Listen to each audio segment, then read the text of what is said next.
Hello friends, welcome back to my channel. চলে এসেছি আজকে আমার একটা নতুন ভিডিও নিয়ে।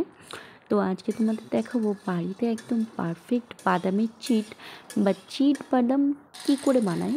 অনেকেই মনে করে যে এটা খুব কঠিন প্রসেস, বাট একদমই না। এটা একদমই সিম্পল এবং সহজ একটা প্রসেস। তো দেখো, প্রথমেই আমি বেশ খানিকটা কাঁচা বাদাম শুকনো খোলায় 5 থেকে 7 মিনিট একদম লো ফ্লেমে ভেজে নিয়েছি। তোমরা চাইলে বাজারের কেনা ভাজা বাদামও ইউজ করতে পারো।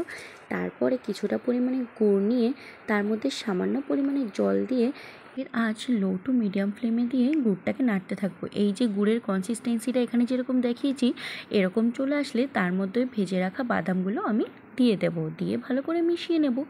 মেশানো হয়ে গেলে এবার একটা থালায় বা অন্য কিছুতে, যেটা তোমাদের সুবিধা হয়, সামান্য পরিমাণে ঘি বা তেল লাগিয়ে নেব, যাতে বাদামের চিটটা ওর উপরে রেখে আমি ভালো করে স্মুথলি একটা লেয়ার তৈরি করতে পারি। এই তেল দিয়ে দিলে না ওই বাদামের চিটটা লেগে যাবে না। তারপরে কিছুটা গরম থাকতে থাকতে এগুলোকে ভাগ করে নেবো। ব্যাস দেখো, পারফেক্ট চিট একদম রেডি।